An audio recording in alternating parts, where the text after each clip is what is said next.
U.S. complains policies hurting business interests as Obama sends investors to Nigeria. Those two riders, are they contradictory? When it says U.S. complains policies are hurting business interests, and then Obama sending investors to Nigeria? Yes, they are contradictory, at least from the point of Obama. If you say something is hurting your interest and then you are sending people to come and invest in Nigeria, to that extent, the riders are contradictory. Not contradictory from the point of the editor, because the editor just presented what was said, but in the sense in that is contradictory. What about that 50 naira stamp duty allowance, wherein upon every 1,000 naira transaction you have to pay it? I mean, that's also in existence. The way we are going, everything, the incidence of taxation will fall on the human beings, the people. I used to make one joke that the gorilla, the gorilla was a man that oh, really? when he could not survive in a human environment, when the taxation got too much, that they had to take to the bush. So the way it is in this country today, every other thing about taxation, because the federal government almost like panicking measures to get as much revenue as possible to finance operations. We were talking of stamp duty or whatever on bank transaction. I just heard now that for current account management, you have to pay 1 naira per 1,000.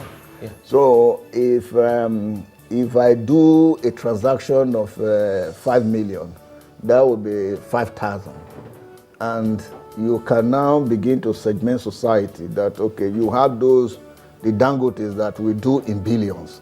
You have middle range people that we do in millions. Then you have people like us that we may be doing in few thousands. I don't know. So each time we do this, and government is so wise. They've made the economy cashless, which is to say that most of these transactions will go through the bank. So anyhow, they will be getting this. Well, it's okay. But that's different from, in addition to your withholding tax, personal income tax. Is what I'm saying, that if we get too burdened, we may take off from this country. That is what I'm saying. That the country where they don't pay tax? No, the tax, they have to be sustainable. Anything you do, if it is not sustainable, it will not go too far. You're talking of an economy that is on a southward movement, meaning that the people are not even employed or underemployed. Manufacturing is not, businesses, they are retrenching. Then where do you get these taxes from? So are you going to, like if I'm a pensioner, if I'm transacting on my pension money and all of that, you tax my pension money so heavily? The only hope, or what we should say now, is that, okay, let there be a difference in terms of how the money is used. Once there is a difference, and then we can now see that infrastructure, the environment is created. Of course, businesses will be encouraged, and then we take off from that point. Oh, that's part of government's revenue drive. But look at this headline also. FG revenue drive targets recovery of $750 million Abacha, 6.9 million pounds Ibori loot. And then customs to raise 1 trillion naira. So they're looking for good money coming in from different places now. It has always been, we are very used to mentioning big figures. Since Abacha died in 1998, right? We've been mentioning big figures about recovering of Abacha loot. And this Ibori loot, where is it going? Is it coming to federal government or is it going to Delta State government? These are questions that should be asked, because in the processes, the Delta State government said openly that nothing was missing from their coffers. So anything that will be recovered from Ibori, when it gets to this country, there will be issues. Because I don't know whether Ibori stole from federal government or stole from Delta State government. So these are issues that will be determined first before we now even talk of The Abacha loot. The Abacha, where we'll be recovering Abacha loot, and then I don't know, just $750 million. Yes, yeah. you know, they said the loot was even relooted. So we don't know which one they are recovering now, whether the original looting or the ones that were relooted. But anyhow, what we should be concerned about is that at this point in our national development, we need every money. When the money comes, emphasis should not be getting the money. Emphasis should be on how the money is used. And once money is used well, it will create its own multiplier, and you'll see that the economy will start doing well. This Kaduna Abuja Ray, I don't like to hear such stories, because you open up, this is what will bring back the economy. Ray, like we're talking about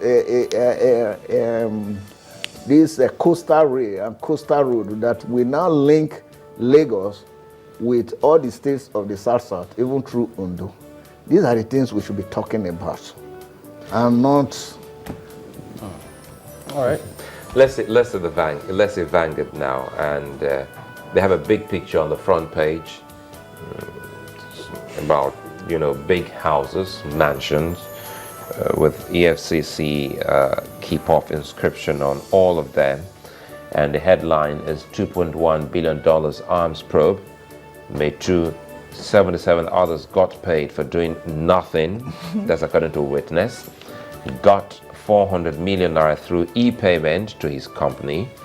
EFCC tenders 3 sets of evidence against Metru, and the caption on those houses by Vanguard here say some of the property allegedly owned by indicted persons at different locations in Kaduna sealed by the EFCC. I don't know whether the FCC is jumping the gun in this point. I know that before you will talk of confiscation, the court should be the one to order that. It's not for the FCC. Have they started recovering the stolen money from these people when the court has not pronounced anything? I think that has been the narrative in the public space, that yes, we should fight corruption, yet we should get every money stolen. But it can be argued, it can be done through due process. Take for instance, yesterday, Metru was in court, and the witness came, even the prosecution witness came to say that yes, these things were duly signed, everything was done and all of that, which meant that a contract.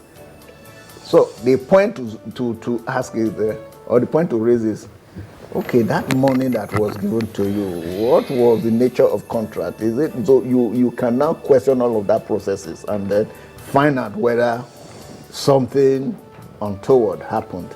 But if the court has not done anything to establish guilt, and then the FCC is jumping the gun to seal off premises, what if in the end, after all this razzmatazz, after the hula balloon, the noise and all of that, Dasuki is found not guilty, or not as guilty as expected?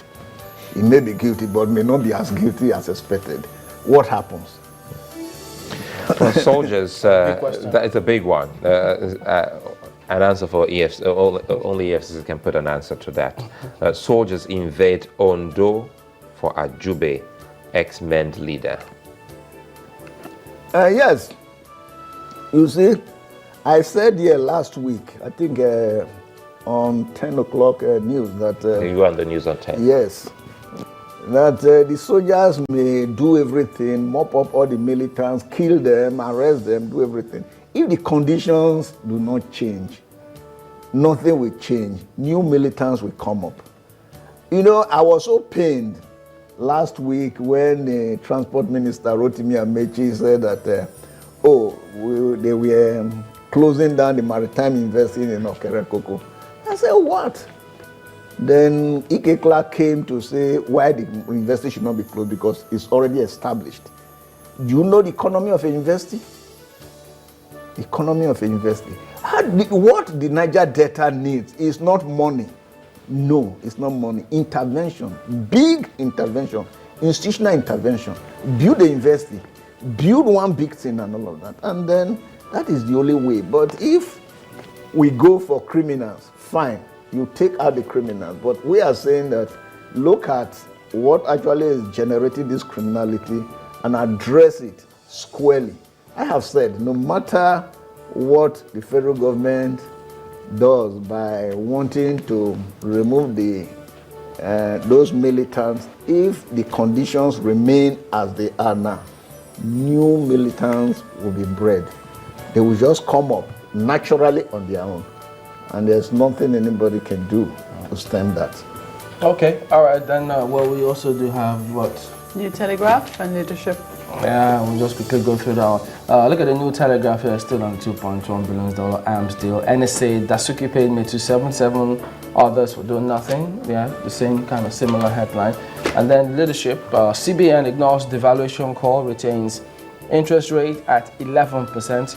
Also, you also have. As a New Telegraph, beg your pardon, that's the leadership newspapers. Yeah, but leadership is the one that has CBN ignores devaluation call, retains interest rates, which is not popping up. All right, then, well, that's a quick look at some of the front and back pages this morning with Sunday Ogodo, who is the editor of Sunday Vanguard. Sunday Guardian, why do I keep saying You keep Vanguard? on saying Vanguard. I don't know where that's coming you from. Work in Vanguard. I don't. You I work in mean, Vanguard. we just reviewed it. Maybe that's why. Anyway. My name is Abraham Ogodo, editor, The Guardian on Sunday. Yes, that's the correct one. Incidentally, appreciate the you Sunday coming out. Ogodo you called me is my younger brother. I was like, something's going on in my head this morning. We'll sort it out. Don't worry about that. Thank you for coming on this one. Always a pleasure to have you on. Thank you very much. All right, we'll be back in a minute. Don't go away.